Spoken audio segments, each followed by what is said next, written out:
Hello everyone, आज जो है हम AITS 07 के जो है क्वेश्चंस को डिस्कस करेंगे। जो सबसे पहला क्वेश्चन आपके सामने है कि जो लैक्टोबैसिलस है, ये लैक्टोबैसिलस का मेन काम होता है कि ये मिल्क से कर्ड बनाता है। तो आपको बहुत अच्छे से पता है आपकी बॉडी के अंदर ये जो गुड बैक्टीरिया है लैक्टोबैसिलस, ये लैक्टोबैसिलस करता क्या है कि लैक्टोज शुगर पे एक्शन करता है और लैक्टोज शुगर को लैक्टिक एसिड में चेंज कर देता है। तो लैक्टोबैसिलस कर क्या रहा है, एक्चुअली में ये जो मिल्क शुगर है लैक्टोज, इसको लैक्टिक एसिड में चेंज कर रहा है। और ये जो लैक्टिक एसिड है एक्चुअली में ये मिल्क को कोगुलेट करा दे रहा है, कोगुलेशन करा रहा है मिल्क का, और कोगुलेशन के बाद यहाँ पे कर्ड बन के तैयार हो जा रहा है। तो पहली चीज़ तो ये है कि जो लैक्टिक एसिड जो लैक्टोबैसिलस बना रहा है, ये मिल्क प्रोटीन को पार्शियली क्या कर रहा है, डाइजेस्ट कर रहा है। और जो मिल्क प्रोटीन होती है उसका पार्शियल डाइजेशन होता है और कोगुलेशन होता है, और क्या बन के तैयार हो जाती है, कर्ड बन के तैयार हो जाती है। तो पहले क्वेश्चन का जो आंसर होगा वो सेकंड जाएगा।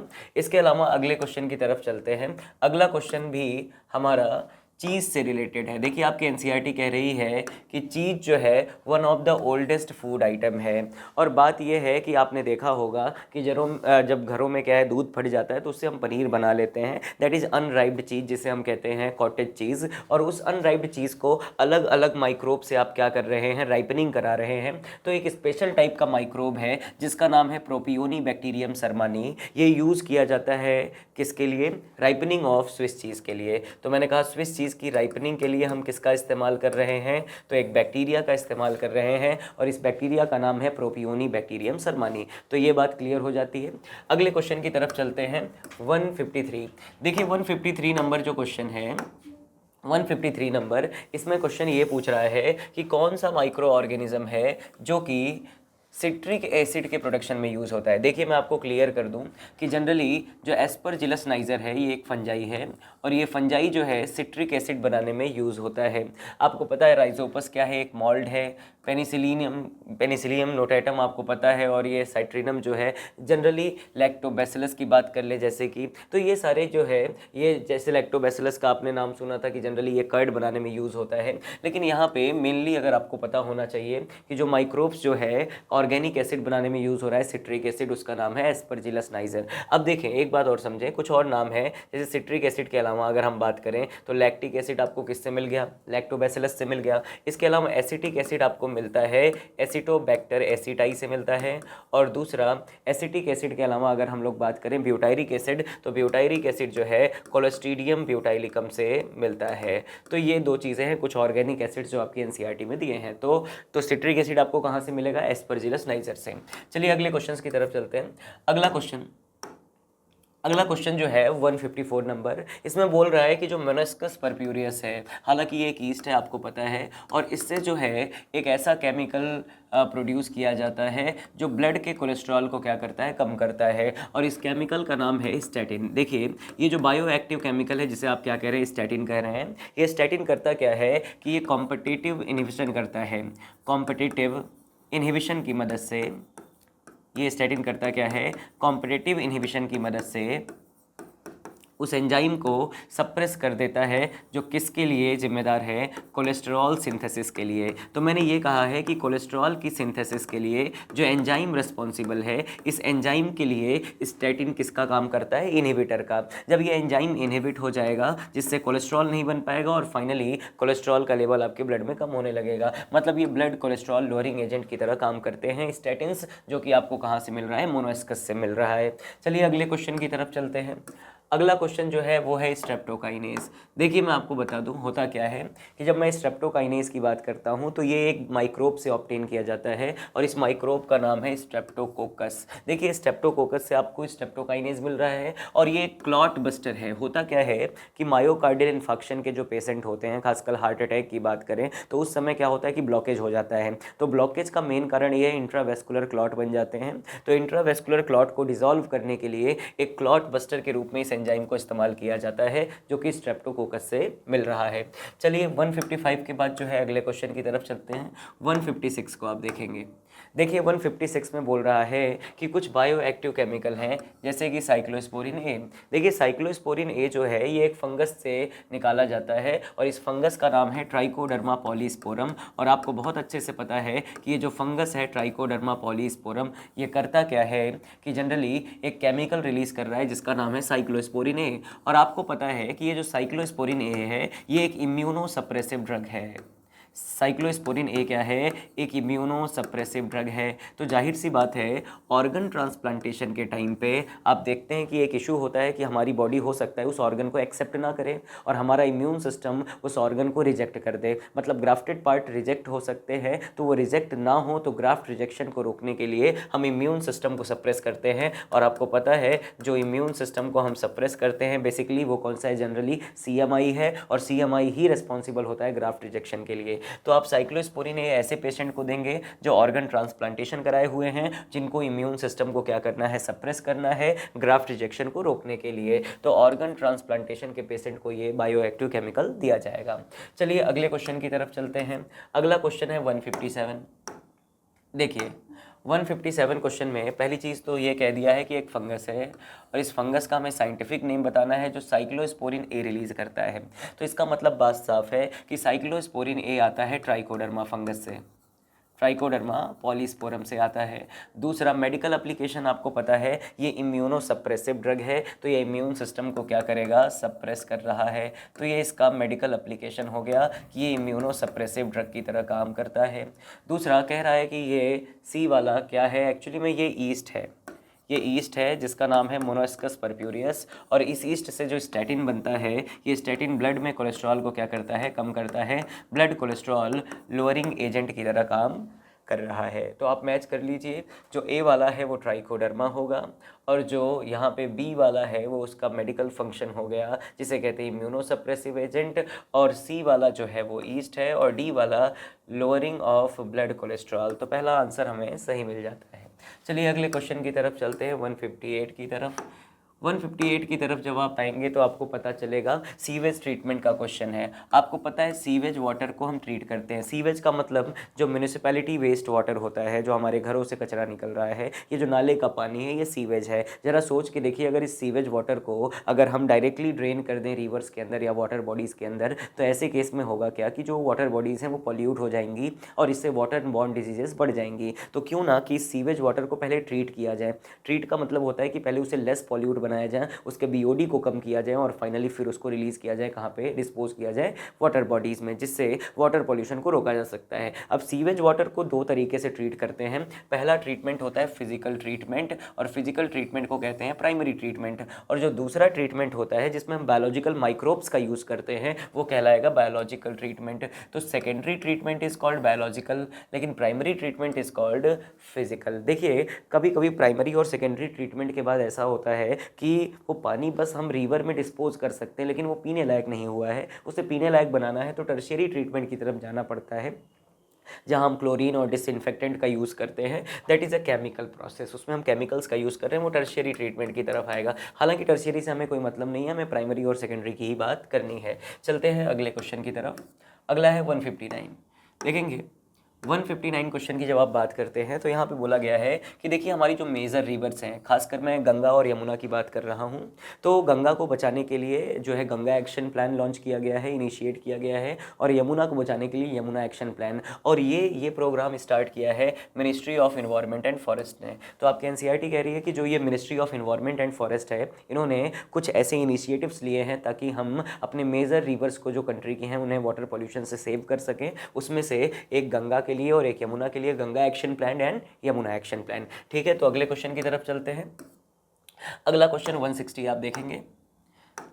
160 क्वेश्चन में आप देखेंगे इसमें बोल रहा है कि कौन सा स्टेटमेंट जो है BOD के लिए सही है।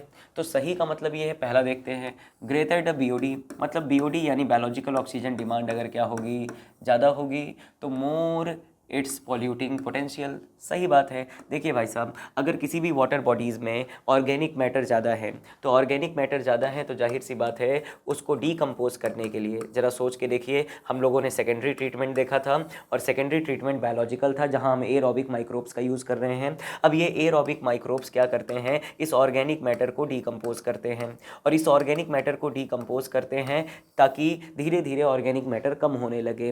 तो जब ऑर्गेनिक मैटर ज़्यादा होगा तो जाहिर सी बात है इसको डीकम्पोज करने के लिए ऑक्सीजन की डिमांड क्या होगी, ज़्यादा होगी। और बीओडी अगर ज़्यादा है, ऑर्गेनिक मैटर ज़्यादा है, मतलब इसका पॉल्यूटिंग पोटेंशियल भी क्या है, ज़्यादा है। तो मतलब एक बात साफ है, जितना ज़्यादा बीओटी होगा उतना ऑर्गेनिक मैटर है और उतना ही ज़्यादा पॉल्यूटेड है वो वाटर। तो यहाँ पे पहला आंसर हमारा चला जाएगा 160 का फर्स्ट चला जाएगा। अब देखिए 161 देखिए क्या, देखिए 161 में जो क्वेश्चन है वो ये है कि मिथेनोजेंस जो एनारोबिकली ग्रो कर रहे हैं सेलुलोजिक मटेरियल पे, वो कौन कौन सी गैसेस प्रोड्यूस करते हैं। देखिए यहाँ पे बात हो रही है बायोगैस की। आपको पता है बायोगैस क्या है, तो आप कहेंगे it is the mixture of gas. तो बायोगैस को आपने क्या कहा, it is a mixture of gas produced by the microbial activity.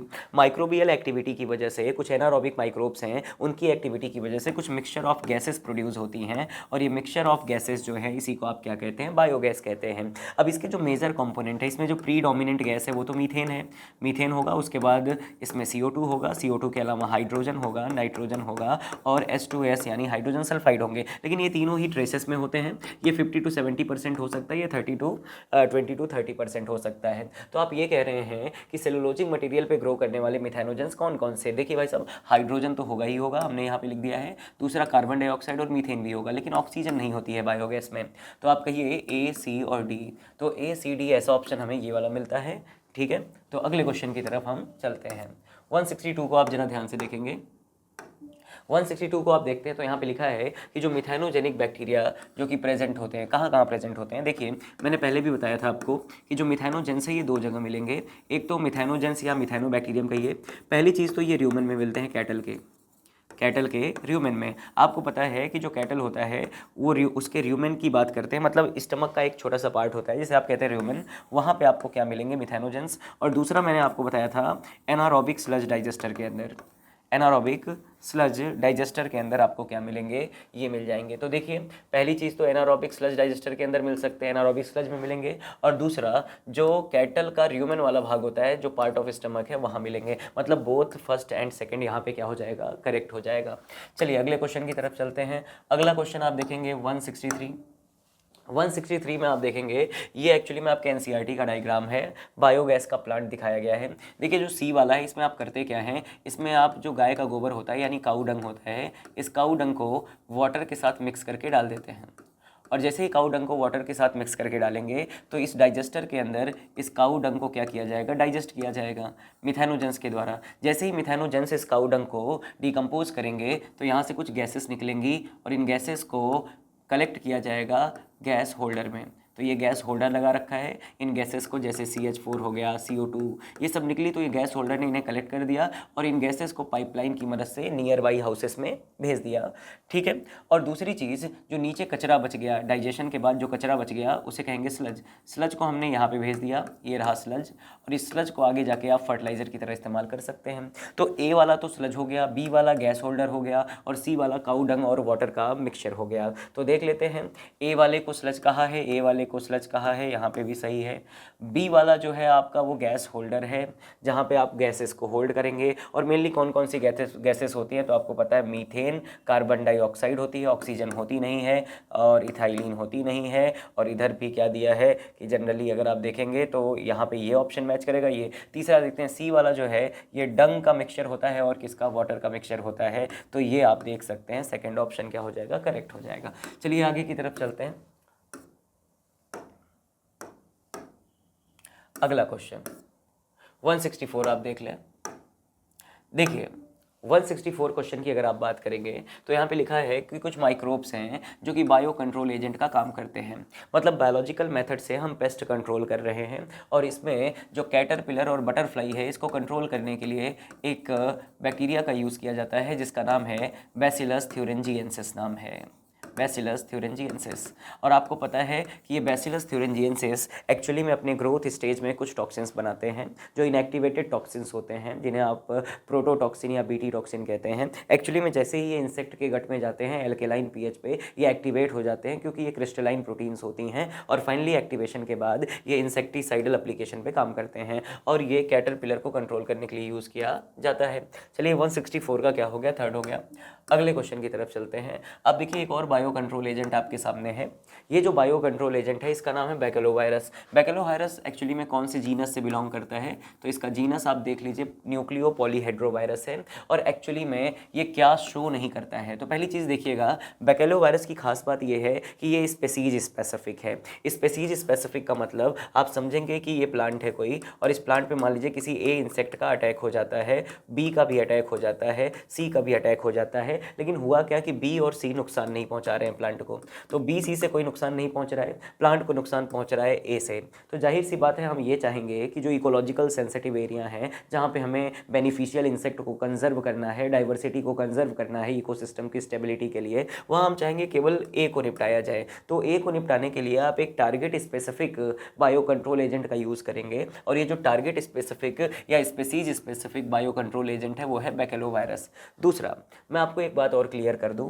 Generally एक बात बताइए, जैसे आप दो तरीके की एंटीबायोटिक की बात करते हैं, ब्रॉड स्पेक्ट्रम और नैरो स्पेक्ट्रम की, तो अगर जब हम नैरो स्पेक्ट्रम की बात करते हैं तो हम कहते हैं कि कोई एंटीबायोटिक एक स्पेसिफिक टाइप के बैक्टीरिया को किल कर रही है, बहुत ही वाइड रेंज ऑफ बैक्टीरिया को किल नहीं कर रही है। तो यहाँ भी तो ऐसा ही हो रहा है कि ये जो बैकेलोवायरस है वो केवल ए को निपटा रहा है, बी और सी को नहीं निपटा रहा है। मतलब ये नैरो रेंज ऑफ या फिर नैरो स्पेक्ट्रम इंसेक्टिसाइडल एप्लीकेशन पे काम कर रहा है, इसमें भी कोई दिक्कत नहीं है।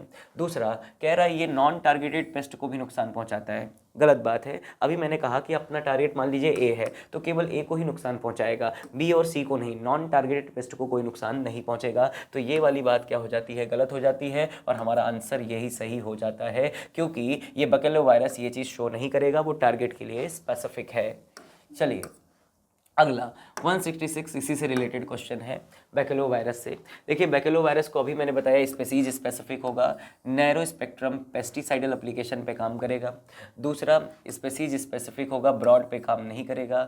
स्पेसीज स्पेसिफिक होगा, नैरो स्पेक्ट्रम इंसेक्टिसाइडल एप्लीकेशन पे काम करेगा।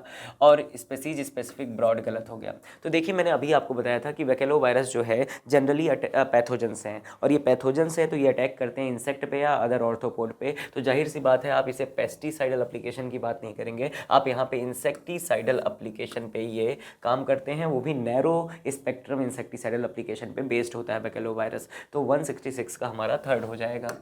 166 के बाद आप 167 पे आ जाएं।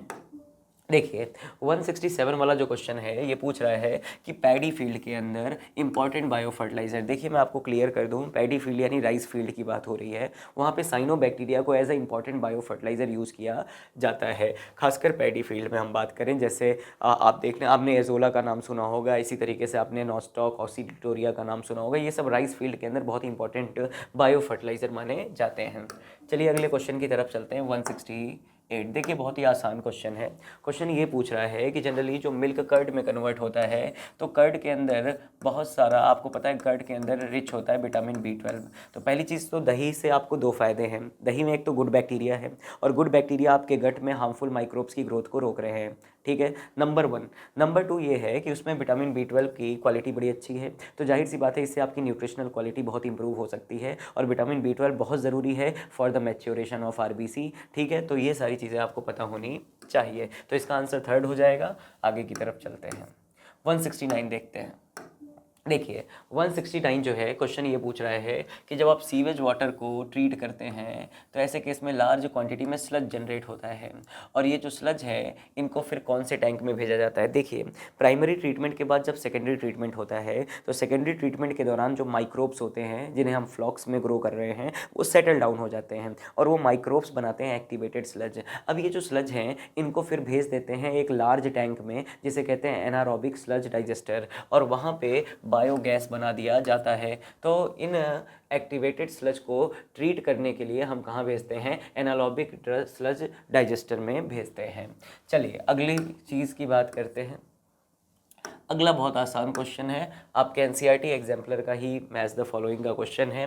एस्परजिलस नाइजर जो कि एक फंजाई है, इससे क्या मिलेगा आपको, सिट्रिक एसिड मिल जाएगा, एसिटोबैक्टर एसिटाई से एसिटिक एसिड मिल जाएगा, कोलोस्ट्रीडियम ब्यूटाइलिकम से ब्यूटाइलिक एसिड और लैक्टोबैसिलस से लैक्टिक एसिड मिल जाएगा। मतलब ए का फोर्थ हो रहा है, ए का क्या हो गया है, फोर्थ हो गया है, इधर है। और बी का अगर आप देखेंगे तो थर्ड है, तो मतलब थर्ड आंसर ही क्या हो जाएगा, करेक्ट हो जाएगा। चलिए अगले क्वेश्चन की तरफ चलते हैं। 171 देखिएगा। देखिए 171 में भी मैच द फॉलोइंग है, बहुत ही आसान सा है। देखिए स्टैटिन का काम होता है ब्लड में कोलेस्ट्रॉल लेवल को कम करता। देखिए ब्लड कोलेस्ट्रॉल लेवल को स्टैटिन्स कम करते हैं, ये कॉम्पिटिटिवली इनहिबिट कर देते हैं उस एंजाइम को जो कि कोलेस्ट्रॉल सिंथेसिस के लिए बहुत ही रिस्पॉन्सिबल है। दूसरा साइक्लोस्पोरिन है, आपको पता है कि ये इम्यूनो सप्रेसिव ड्रग्स होते हैं ऑर्गन ट्रांसप्लांटेशन के टाइम पे। ग्राफ्ट रिजेक्शन को प्रिवेंट करने के लिए इम्यूनो सप्रेसिव ड्रग्स लिया जाता है, जैसे साइक्लोस्पोरिन है। स्ट्रेप्टोकाइनेज आपको पता है क्लॉट बस्टर है। क्लॉट बस्टर है तो जो आपके इंट्रावेस्कुलर क्लॉट है, जो आपके ब्लड वेसल्स में क्लॉट बने हुए हैं, ब्लॉकेज हुआ है, उन ब्लॉकेज को डिसॉल्व करने की जिम्मेदारी किसकी होती है, स्ट्रेप्टोकाइनेज की। और सबसे लास्ट में है लाइपेज। देखिए लाइपेज की जब आप बात करते हैं तो लाइपेज को डिटर्जेंट बनाने में आप यूज़ करते हैं। और डिटर्जेंट जनरली डिटर्जेंट आप देखिए कभी कभी ऑयली दाग लग जाते हैं, स्ट्रेन्स लग जाते हैं, तो ये जो ऑयली स्ट्रेन्स होते हैं इनको रिमूव करने के लिए आप किसका यूज़ कर रहे हैं, लाइपेज का इस्तेमाल कर रहे हैं डिटर्जेंट के फॉर्मुलेशन में। तो आप मैच कर लीजिए, ए का थर्ड हो जाता है, बी का फोर्थ हो जाता है। ए का थर्ड हो गया, बी का फोर्थ ऑप्शन यहाँ पे मैच कर जाएगा। चलिए अगले क्वेश्चन की तरफ चलते हैं। अगला क्वेश्चन है 172। 172 क्वेश्चन को जवाब देखेंगे तो यहाँ पे लिखा है कौन सी अल्कोहलिक ड्रिंक प्रोड्यूस होती है विदाउट डिस्टिलेशन। देखिए डिस्टिलेशन एक प्रोसेस है। देखिए होता क्या है कि जनरली जब आप माल्टेड सीरियल का यूज़ करते हैं अल्कोहल बनाने के लिए, तो जो माल्टेड सीरियल ग्रेन होती हैं इनमें क्या होता है, माल्टोस क्या होता है, माल्टोज होता है। आपको पता है ज़्यादातर सीरियल ग्रेन्स में स्टार्च होता है, उस स्टार्च को कन्वर्ट करके माल्टोज में चेंज किया जाता है और ऐसे सीरियल ग्रेन को माल्टेड सीरियल ग्रेन्स कहते हैं। या फिर आप फ्रूट जूसेस का इस्तेमाल करते हैं और फर्मेंट कराने के बाद आप एल्कोहलिक ड्रिंक बनाते हैं। लेकिन आपको बहुत अच्छे से पता है कि ये जो अल्कोहल बनेगा, इस अल्कोहल में 13% ही अल्कोहल है, बाकी पानी है। मतलब फर्मेंटेशन से केवल और केवल आप ऐसी ही बिवरेजेस बना पाएंगे जिसमें 13% से ज़्यादा अल्कोहल ना हो, क्योंकि आपको पता है फर्मेंटेशन के लिए आप ईस्ट का यूज़ कर रहे हैं और ईस्ट जब फर्मेंट करता है तो अल्कोहल जैसे ही 13% पहुंचता है वो ईस्ट के लिए पॉइजन की तरह काम करता है। इसीलिए आपकी एनसीईआरटी वो प्लांट रेस्पिरेशन में लिखती है कि ईस्ट के लिए पॉइजनिंग हो जाती है जैसे ही एथेनॉल यानी जो अल्कोहल की कंसनट्रेशन है वो 13% तक पहुँचती है। अब इसके बाद क्या करते हैं, अगर अल्कोहल का परसेंटेज बढ़ाना है तो आप डिस्टिलेशन करते हैं। अब डिस्टिलेशन का मेन मकसद ये है प्योरीफाई करना अल्कोहल को, अल्कोहल का परसेंटेज बढ़ाना। और डिस्टिलेशन में हम किसको रिमूव कर लेते हैं, वाटर को। और जब पानी रिमूव होगा तो आपको पता है अल्कोहलिक परसेंटेज बढ़ जाएगा। तो डिस्टिलेशन के बाद जो ड्रिंक बनती है जैसे ब्रांडी हो गया, बियर हो गया, रम हो गया, जिन हो गया, ये सारी की सारी वोडका, तो विस्की, ब्रांडी, वोडका, रम, ये सब कैसे हैं, डिस्टिलेशन से बनाए गए हैं। लेकिन हमसे पूछा है विदाउट डिस्टिलेशन। विदाउट डिस्टिलेशन जो बनेगा मतलब फर्मेंटेशन से बन रहा है, मतलब 13% से अल्कोहल क्या होगा, कम होगा। जैसे वाइन और बियर हो गया, तो वाइन जो हो गया ये विदाउट डिस्टिलेशन ही बनाया जाता है। अगले क्वेश्चन की तरफ चलते हैं।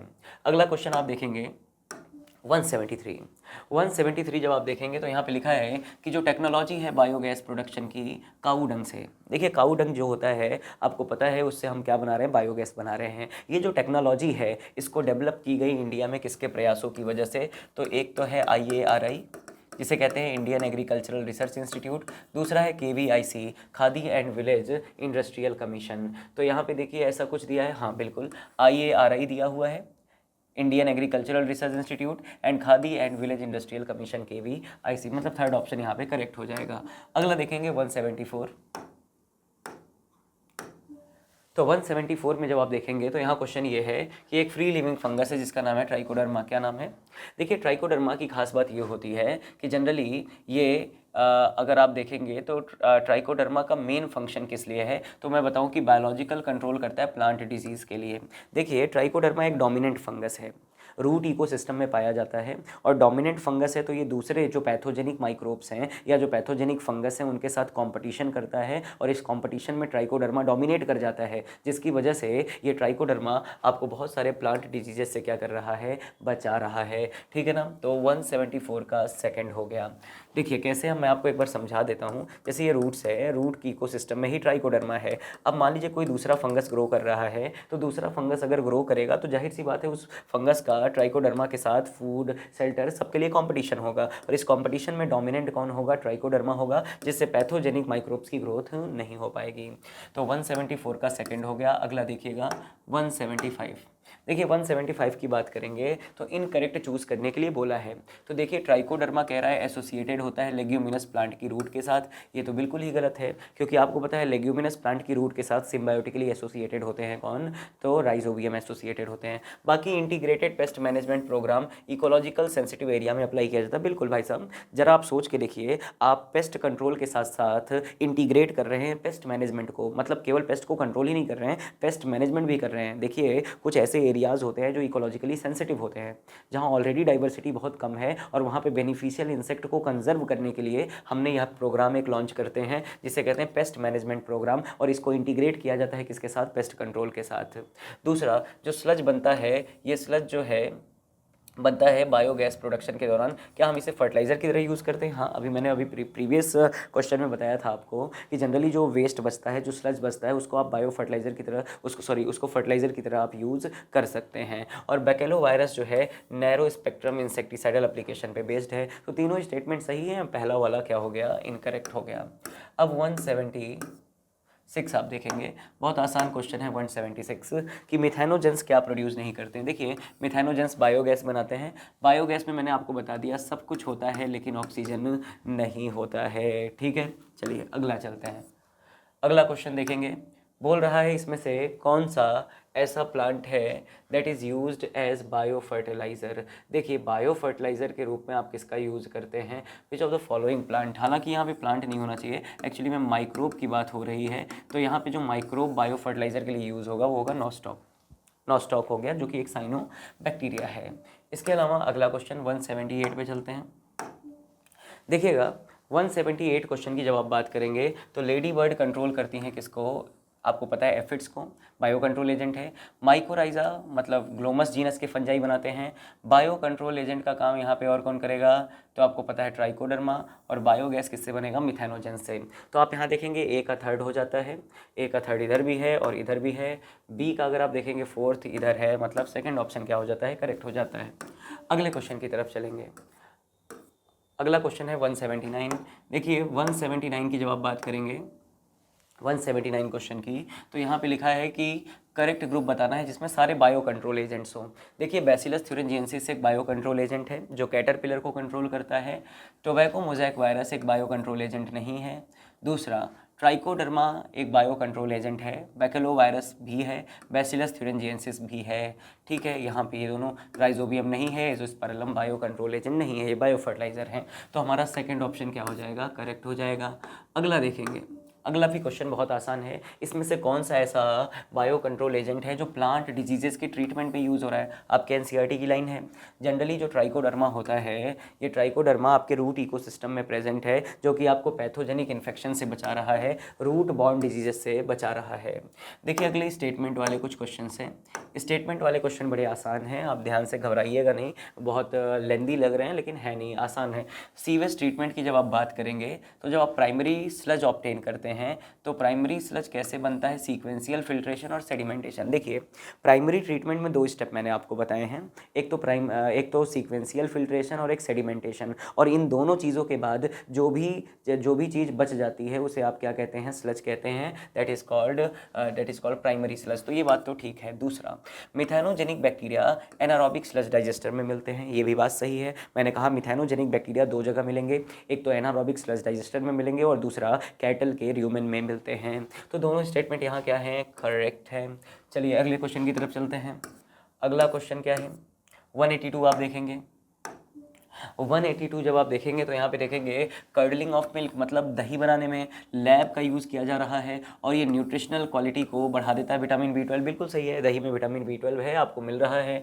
दूसरा, लैक्टिक एसिड जो ह्यूमन स्टमक में प्रेजेंट होते हैं और वहाँ पे माइक्रोब्स की ग्रोथ को चेक करते हैं। देखिए गुड बैक्टीरियाज है दही में जो आपके गट के अंदर स्टमक में हार्मफुल माइक्रोब्स की ग्रोथ को क्या करेंगे? चेक करेंगे, वहाँ पे हार्मफुल माइक्रोब की ग्रोथ होने नहीं देंगे। दोनों ही स्टेटमेंट यहाँ पे भी करेक्ट है। चलिए 183 3 को देखते हैं। 183 थोड़ा लेंदी लग रहा है लेकिन बहुत ही आसान होगा, वही सारी चीज़ें हैं फिर से घूम फिर के। जो बकेलो वायरस है इसके लिए करेक्ट बताना है। बकेलो वायरस पैथोजन होते हैं जो इंसेक्ट और अदर ऑर्थ्रोपोड पे अटैक करते हैं, बिल्कुल सही बात है।